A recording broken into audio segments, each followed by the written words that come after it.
Banyak sekali orang yang menisbatkan dirinya kepada mazhab Syafi'i dan berakidah Asy'ari. Namun, benarkah nisbat yang seperti ini? Dan apakah pagangan Imam Syafi'i dalam masalah akidah sehingga banyak orang yang bermazhab Syafi'i tapi tidak mau menisbatkan dirinya kepada Imam Syafi'i dalam masalah akidah? Nah, sangat menarik teman-teman sekalian di sini untuk kita bahas, maka tonton terus video ini hingga selesai agar kita menemukan jawaban yang sebenarnya.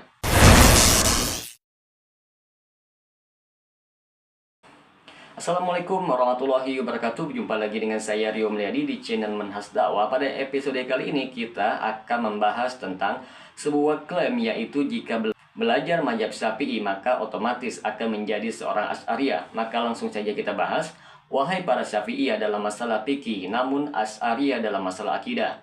Kalian sedang ditegur langsung oleh Al-Imam Abul Muzaffar As-Sam'ani Asy-Syafi'i.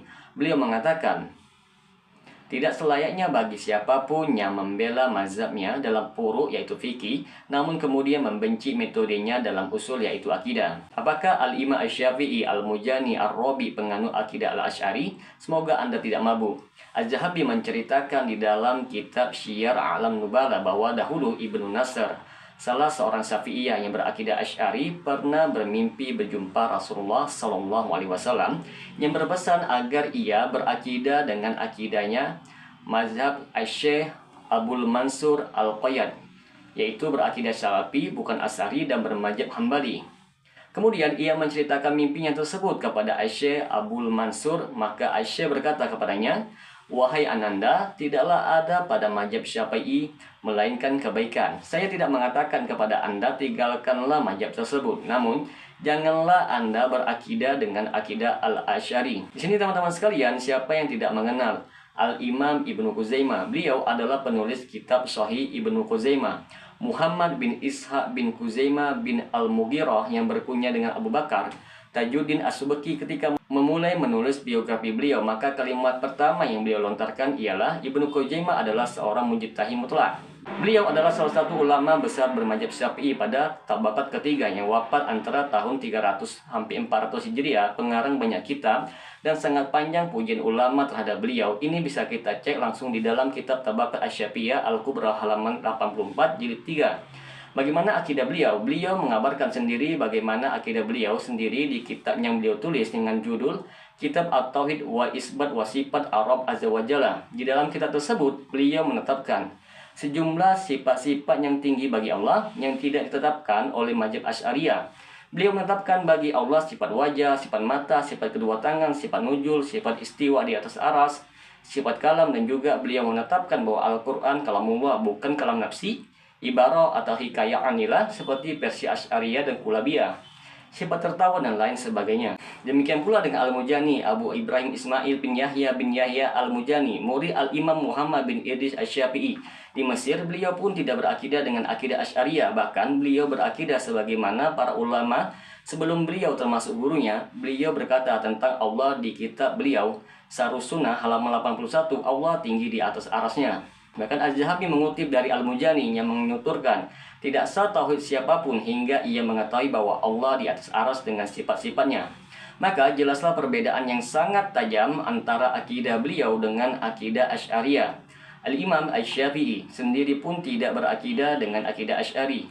Beliau berakidah sebagaimana para ulama 3 generasi awal, dan ini juga sebagai bantahan bagi mereka yang masih terus membuat kedustaan atas nama Al-Imam Muhammad bin Idris Asy-Syafi'i. Bagaimana mungkin beliau berakidah dengan akidah seorang yang baru lahir 56 tahun setelah wafatnya beliau? Asy-Syafi'i wafat tahun 204 Hijriah, sedangkan Abul Hasan Al-Asy'ari lahir tahun 260 Hijriah. Para ulama yang belajar langsung kepada Al-Imam Asy-Syafi'i pun tidak ada yang berakidah dengan akidah Asy'ariyah. Sebut saja semisal Ahmad bin Sinan, Al-Mujani, Ahmad bin Hambal, Ahmad bin Khalid, Al-Baghdadi, Abu Ja'far At-Tabari, Ahmad bin Ammar bin Abdillah, Al-Misri Al-Faqih, dan lain-lainnya. Dan semua muridnya Asy-Syafi'i tidak ada satupun yang mereka berakidah Asy'ari. Begitu juga dengan para ulama Syafi'i yang lainnya semisal Khatib Al-Baghdadi, Al-Ismaili, Ibnu Adil, dan kibar Syafi'iyah yang tidak berakidah dengan akidah Asy'ariyah. Bahkan Al-Khatib Al-Baghdadi memiliki sebuah kitab yaitu Kalam fi Sifat, di mana dalam kitab ini beliau membantah kaum Mu'tazilah dengan memberikan faedah akidah yang sangat penting yang beliau tuangkan dalam kitab tersebut. Demikian pula dengan Al-Imam Asy-Syirazi Asy-Syafi'i, beliau bahkan membantah akidah Asy'ariyah di kitab beliau Al-Lum'ah dalam bahasan Al-Kalam fil Al-Amri wa Nahyi, di mana beliau menetapkan sebagaimana penetapan para ulama usul fikih dari kalangan Ahlussunnah bahwa Al-Amr memiliki sighah yang mawdu'ah dalam bahasa sesuatu hal yang diingkari oleh Asy'ariyah karena penetapan mereka bahwa kalamullah adalah kalam nafsi. Dalam bidang hadis pun para ulama Syafi'iyah seperti ingin membedakan antara Asy'ariyah dan Syafi'iyah sebagaimana Imam Al-Bilqini beliau berkata dalam kitab Tabirur Rawi halaman 188 jilid 2, sebagian para hafid mutakhirin mengutip pendapat semisal pendapat Ibnu Shalah dari sekelompok ulama Syafi'i seperti Abu Ishaq Asy-Syirazi dan mayoritas ahli kalam dan Asy'ariyah dan lain-lain yang sangat kentara perbedaan antara mazhab Syafi'i dan Asy'ari. Benar, kita tidak menafikan banyak ulama Syafi'iyah yang berakidah dengan akidah Asy'ari. Akan tetapi untuk menyimpulkan hal tersebut adalah sebuah keliruan yang besar.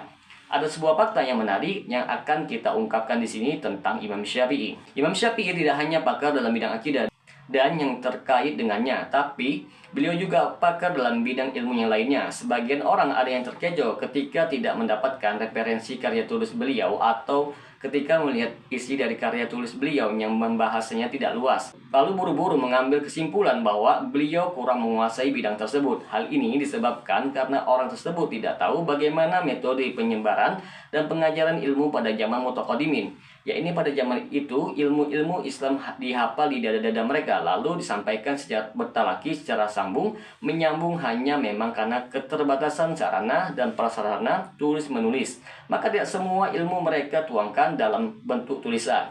Seandainya alat rekam sudah ada pada zaman tersebut, maka tentu kita akan takjub dengan luasnya pemahaman dan wawasan mereka ketika mengisi kajian-kajian kepada para muridnya.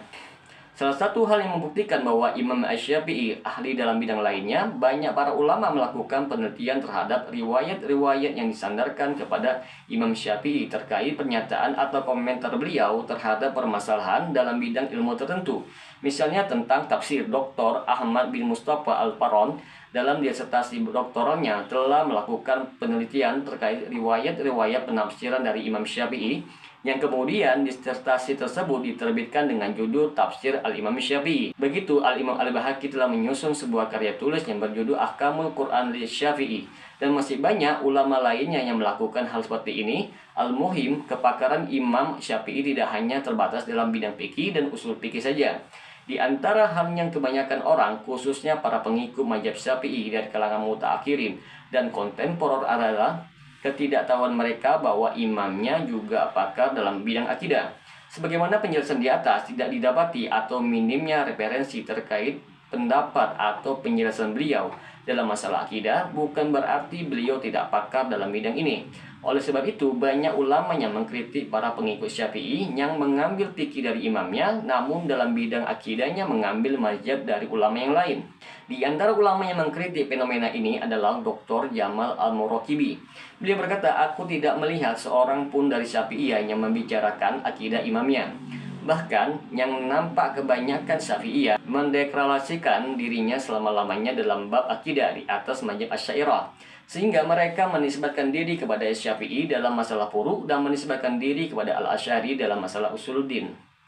Kemudian komentar beliau lagi, "Ini aneh, karena Al-Asy'ari lahir setelah wafatnya Imam Syafi'i. Maka bagaimana bisa Syafi'i sebagai imamnya dalam masalah fikih namun tidak menjadi imamnya dalam masalah usuluddin? Dan apa itu yang dinukil dari Imam Syafi'i dalam bab akidah?" Semoga dengan sedikit penjelasan ini dapat memberikan manfaat bagi teman-teman sekalian. Dan apabila channel ini memberikan manfaat bagi teman-teman sekalian, silahkan subscribe dan share. Semoga bermanfaat. Assalamualaikum warahmatullahi wabarakatuh.